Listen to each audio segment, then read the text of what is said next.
Hi, Databricks community. In this Databricks Data Engineer Associate Exam Certification Preparation course, let us start the first chapter, that is Databricks Lakehouse Platform. Before we go ahead with exploring the content related to the Databricks Lakehouse Platform, let us do a bit of the reverse engineering. Last time I showed you the Databricks exam guide for the associate exam. In that, they have included a set of sample questions. In that very first one being the Lakehouse platform related question, which is testing you the uh, differences between the Lakehouse and the traditional data warehouse. The question goes as what is the benefit of data lakehouse that is unavailable in the traditional data warehouse? So as simple as why one should be choosing lakehouses. Already warehouses are there, data warehouses. Why we should opt for lakehouse? Five options are given. A data lakehouse provides a relational system of data management that is there with the data warehouse, right? Relational system, RDBMS, is something that is given by the data warehouse already. So then why lakehouse? So I don't think we should choose lakehouse because of point A. Second point says the data lakehouse captures snapshots of data for version control purposes. Even the data warehouse does it, right?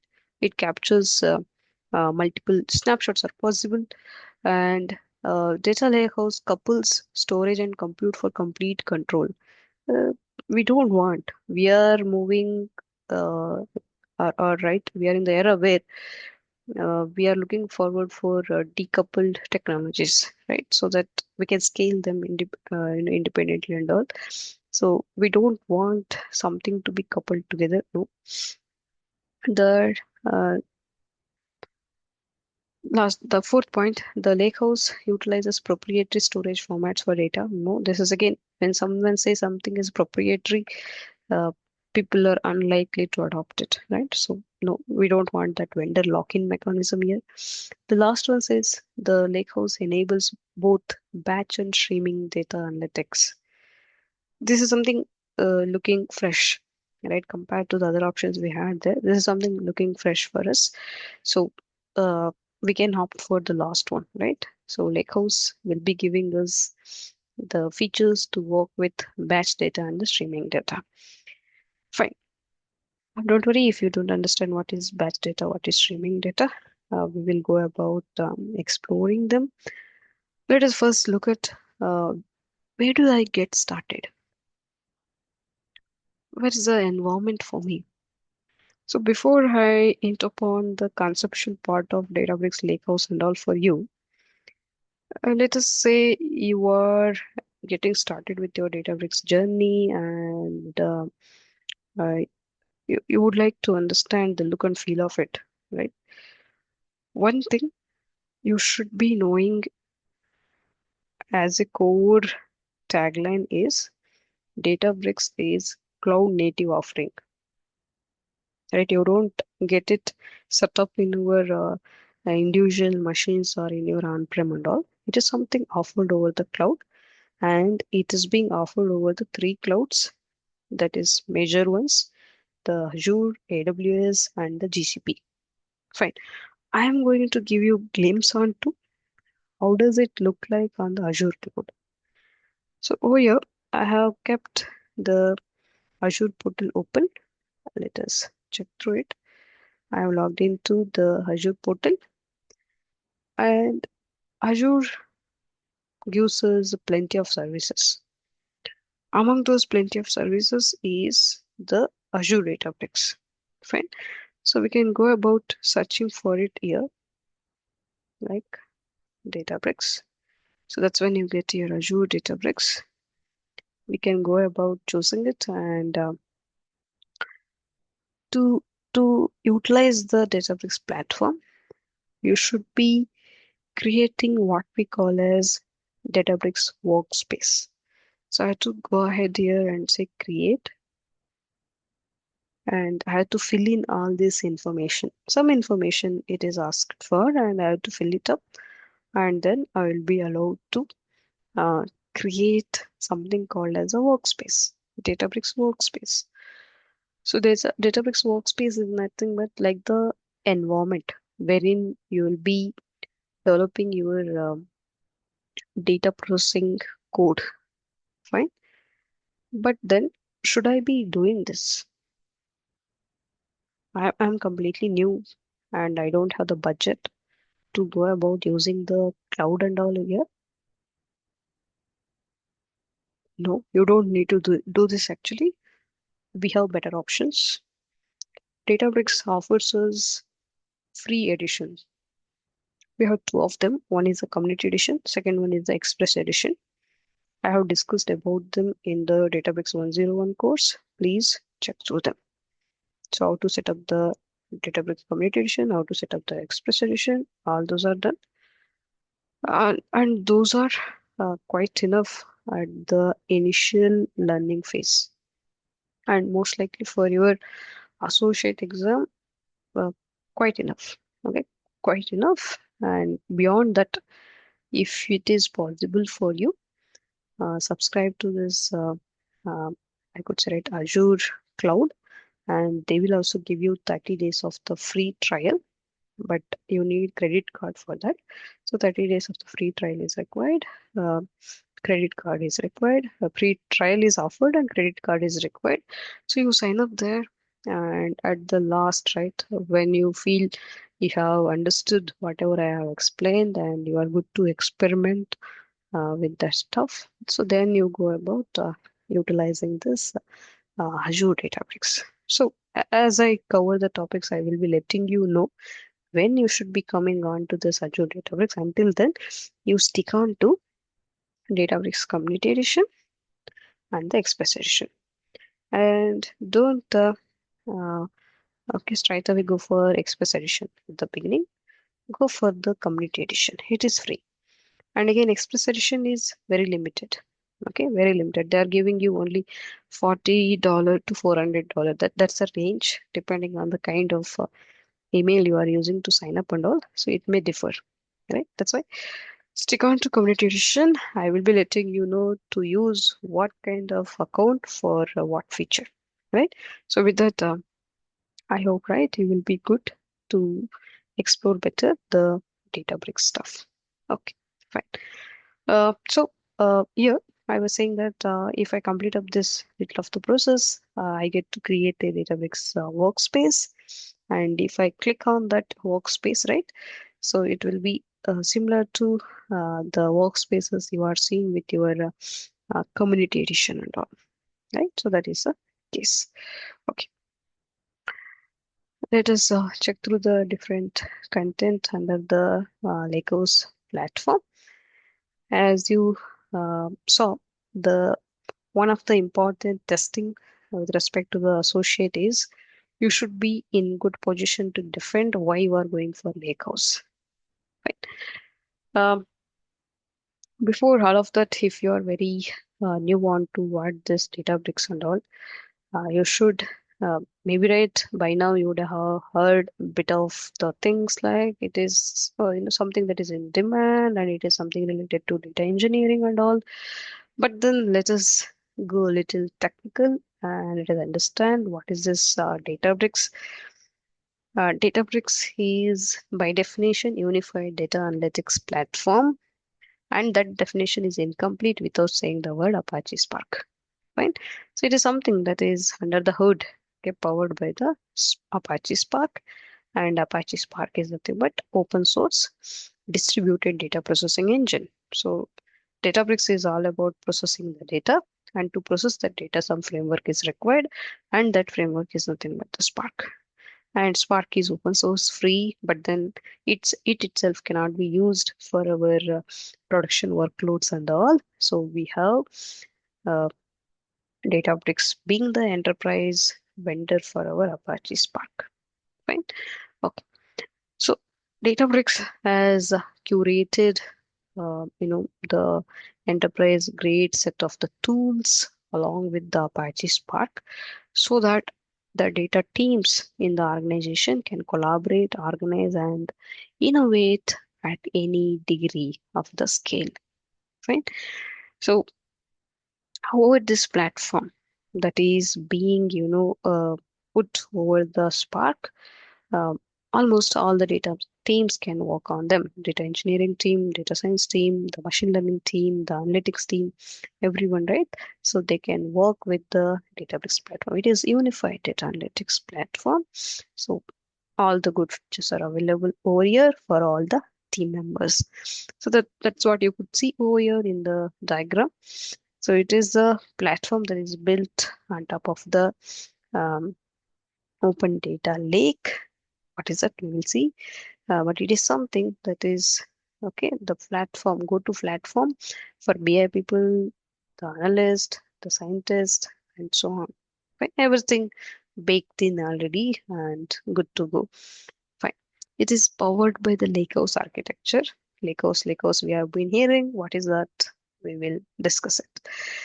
It gives you good speed, good scale, and simplicity. What is the scale? What you are talking about? So scale is about, putting across the program or the application that you have developed into the production. Okay, it's like maybe right years of work you have done building the rocket. So the launching of the rocket is the real test for it, right? So that way, so whatever skills you have learned, it's about testing them at the scale in the real world when maybe right lot of people are interacting with it and all, right? That is at scale, right? Huge number of people interacting with it, huge number of services interacting with it. Okay, lot much of the data is getting generated and being involved over there. That is a scale factor we are talking about. Fine. And it is the company that is trusted by a lot many organizations for deploying their big data and AI workloads. Okay, it gives very cool features like the notebooks, the SQL warehouses, support for working with the streaming data, and so on. So, what is the streaming data? What is this batch data? We will see it. Please wait. Okay. And this data lake term also, if it is new, we will take it up. So, give you a bit of the boosting on why you should be picking on the Databricks. I have gathered here a bit of the snapshots which are showing you that Databricks is being declared as a leader in the 2024, and you can see the right one is saying that it is declared as leader in the 2025 as well. And it's not the first time it's been happening. They are being consecutively, right, year after the year, for the third time and the fourth time they are grabbing upon these titles. Okay, so they are being named as leader in the cloud database management system as well as the leaders in the data science field as well, right? And this is something given by the very well known, uh, the firm that is a Gartner. Okay, Gartner Magic Quadrant, we say. So it is a very reliable, the report that is given out, where the different organizations are referring to it to right understand the importance of the different tools that are available in the market. Fine. So you could see here in Databricks we find its place. This was for the DBMS, and this is for the data science. Okay, you could see Databricks is the leader over here. Okay, grabbing the very first place. Okay, fine. Let us check on to now understand the very first aspect of the Databricks, that is the Lakehouse paradigm, Lakehouse platform. So Databricks is built on top of the Lakehouse, we say. So what is this Lakehouse about? Before we take up the term lakehouse, we have to understand over here the data warehouse and the data lake thing. Data warehouse is something that is uh, there around us since 3-4 decades. Fine, and it is something that does warehousing, as the name indicates, warehousing for the data. So all of the organization are going to take their data into this central repository, which is nothing but the warehouse. Fine. The important aspect that you have to understand here is you are going to store the structured data into the data warehouse. Structured data. The data comes here after doing ETL, we say extract, transform, and loading. So you are standardizing your data, you are normalizing your data.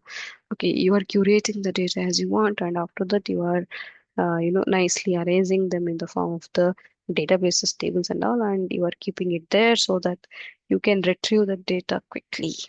Okay, and derive some insights out of it. So that is your warehouse. Okay, well organized data is being kept over there, just like how the different goods are organized in the warehouses related to the normal business. Fine. So that is one thing. Okay, and these data warehouses are good for dealing with the structured data.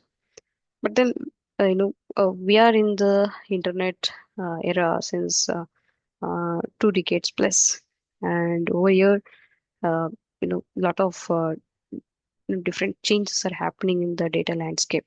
Fine. It's not just the structured data that we have. We have semi-structured data. We have unstructured data. The video files, audio files. All these comes under what we call as unstructured data. Fine. So it is difficult to store such kind of unstructured data over these data warehouses. That's when, right, to accommodate for the different forms and the huge volume of the data being generated due to the internet. Okay, due to the internet and its wide adoptability by the world community. So the better solution kind, the cheap and better solution kind came up for storing the data. That was the data lake. Right? Data lake.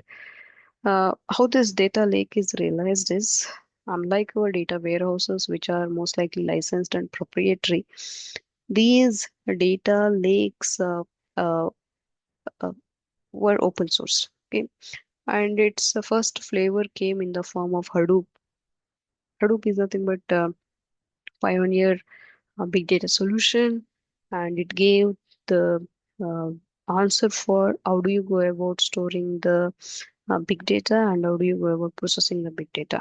So data lake is something that born out of that Hadoop concept. Hadoop gave us distributed data processing, wherein you can go about distributing data across the group of the machines. So it is a general idea, we could say, that we may follow up in our maybe day-to-day activities. When you have uh, huge amount of something, let us say maybe some items, huge number of items are there, and you are responsible for organizing them in your house, something like that, let us say.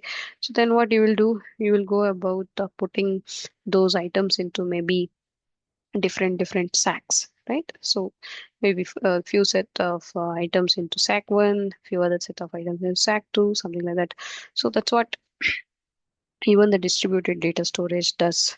Okay, Hadoop did it. It stored some amount of the data onto machine one, some other amount of the data onto machine two, and so on. It basically distributed the data.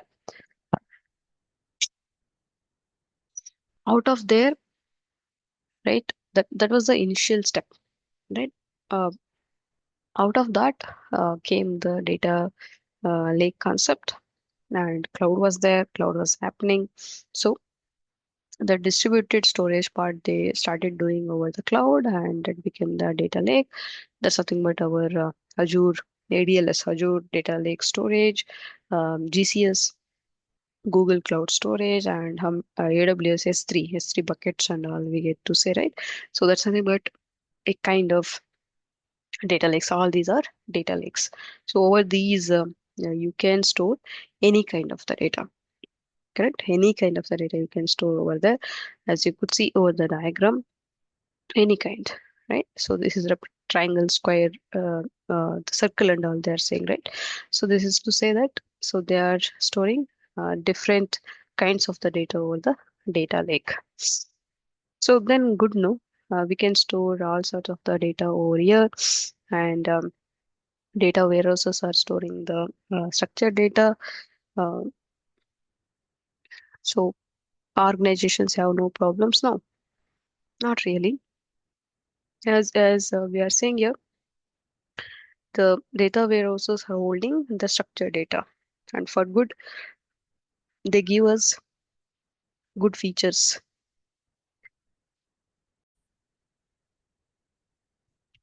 Let us summarize what these data warehouses, data lakes, and data lakehouses are. The organizations begin their journey with databases. Databases will be the backend for different applications hosted by the organizations. But for the larger picture and for reporting, analytics, and deriving the insights for driving the business, they go about creating a repository of the data for their entire organization. That's where we have the data warehouses. The data warehouses are the centralized repo for structured data. And over here, before we write the data onto the data warehouse, we check if the data is meeting some schema criteria. What is a schema criteria? Uh, Most of you should have been maybe familiar with the database tables. When you are dealing with them, how do we go about storing the data in the database is first we define the table.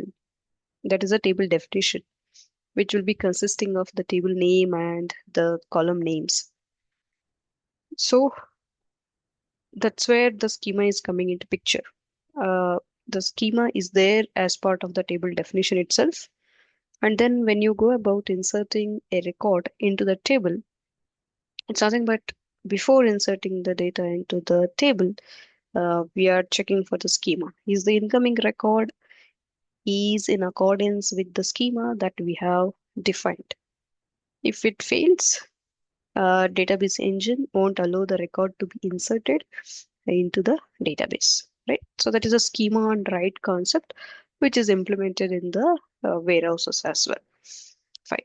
So these data warehouses are good for BI reporting and analytics. And before the data is written over to the data warehouse, the ETL is done. Extract, transform, and loading process is done. So it enforces a strict schema. That is a schema on writing we know, and it gives us good amount of data governance as well.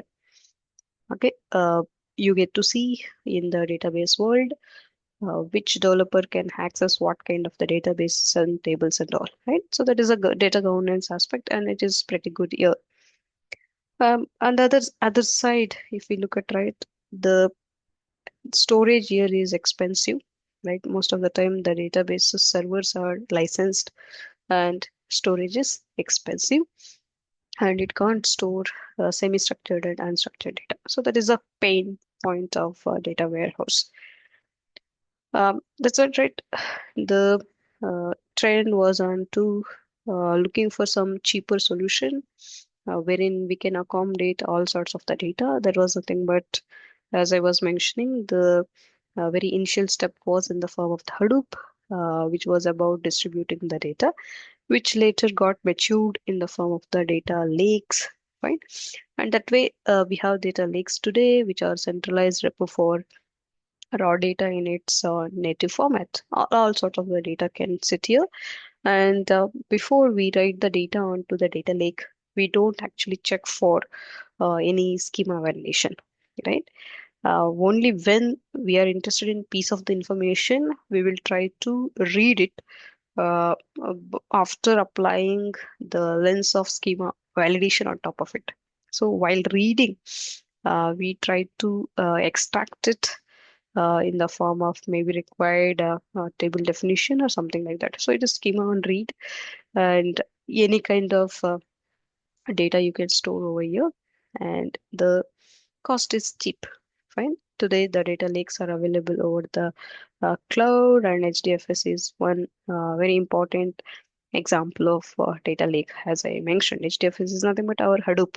okay, which I have been mentioning quite some time, right? And it is suitable for any kind of the data at any scale, large scale of the data you can store there, and you can store here the streaming data as well as the batch data. So batch data is nothing but the data maybe which you are accumulating over a day or so, and then you are dumping it onto the data lake, or the data is accumulated and you are picking it up for processing. Okay, that way we come across here the term batch. So batch of the people, we say batch of the students, right? So it is in bulk we are dealing with, right? So data lakes are good for uh, working with these batch data, but as well as they're good for working with the streaming data as well. The data as it comes in real time. So with that also data lakes scale well. Fine. But here the thing is, once the data is written, most often it's going to be immutable. You can't change it, right?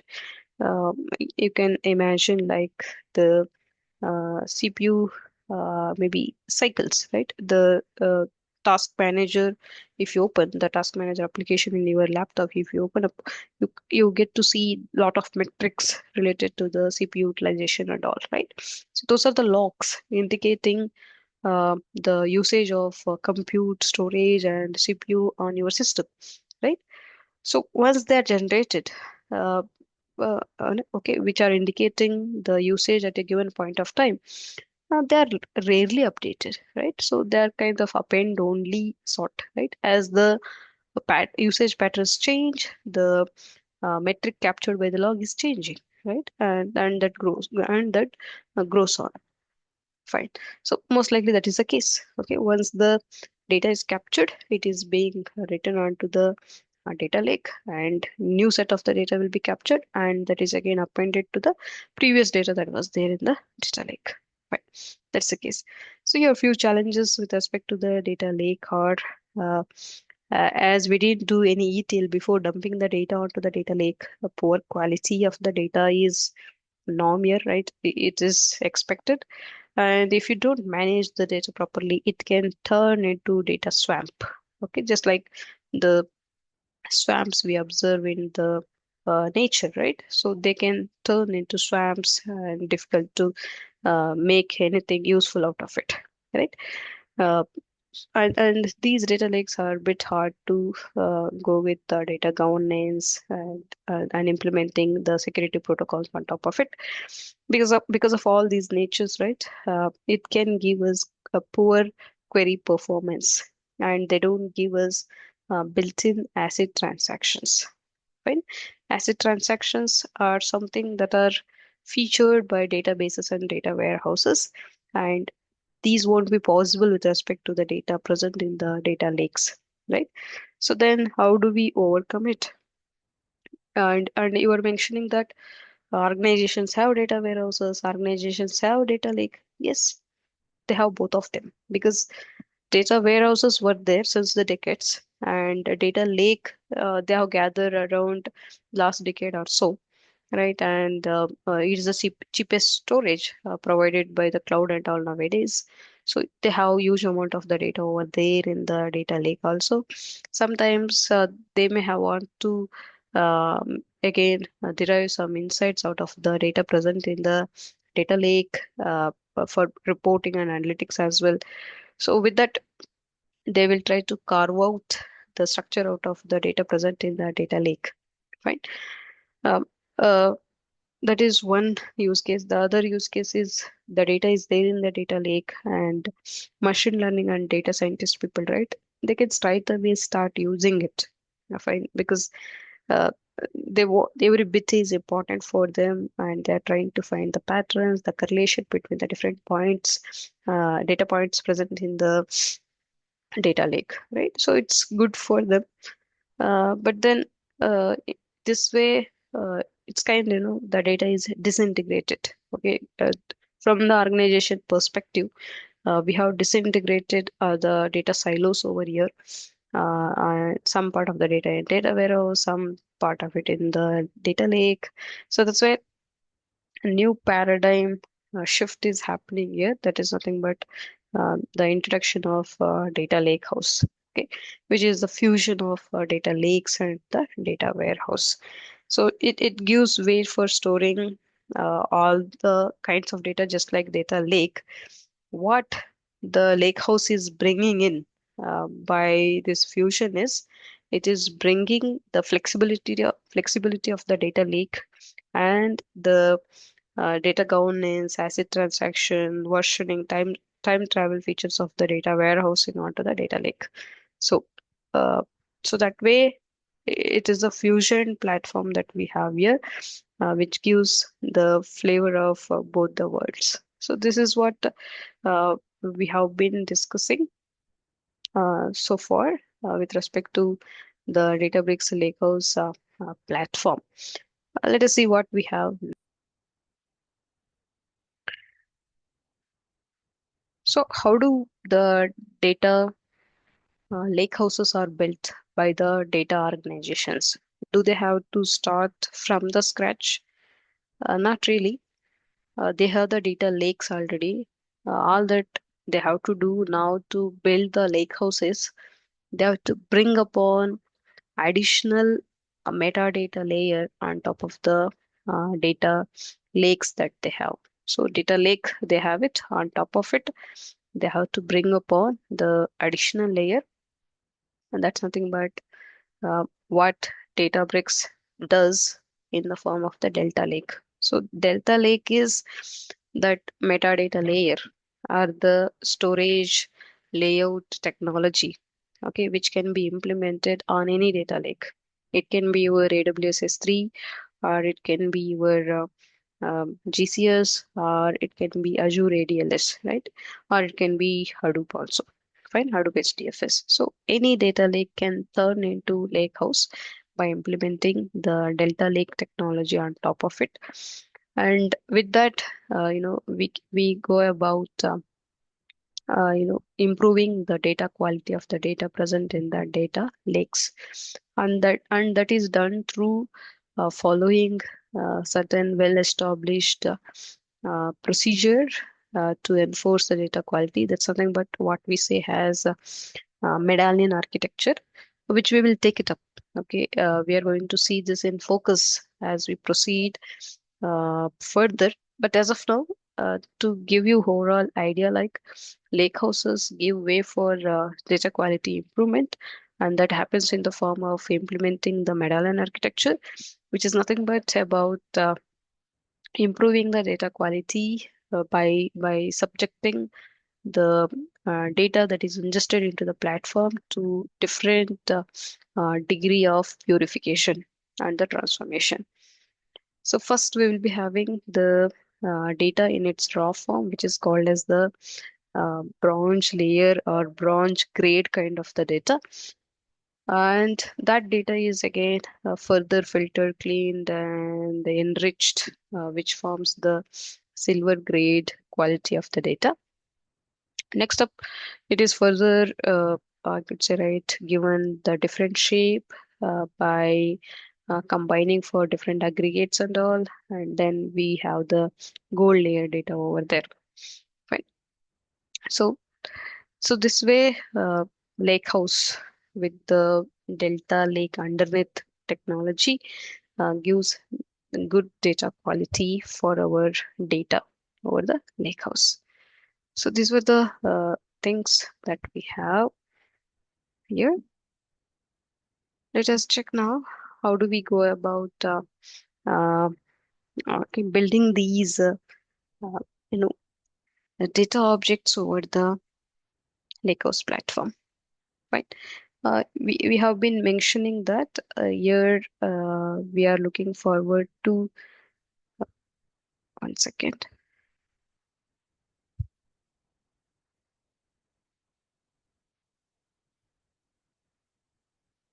Okay. Um, I was mentioning that we are looking forward here to um bring the warehouse features onto the data lake that happens through the Delta Lake technology.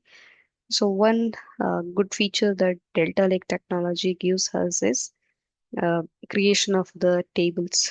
And when you create the tables, to bring upon the warehousing features onto it, it does some additional step of tracking the different transactions we do with respect to these tables.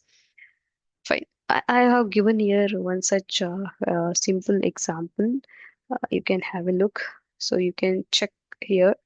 We are defining the table as we do in our normal DB DBMS, and then uh, here, since we are dealing with the lake house and all, you could see what's happening behind the scene when you create a table. So when you create a table behind the scene over the storage of your choice, a folder with the name of the table will be created, and inside that folder, the data related to your table is stored in the form of the different files, and those file types happen to be Parquet files in this case, because Databricks implements Delta Lake technology. So whatever tables you create, they are going to be Delta tables.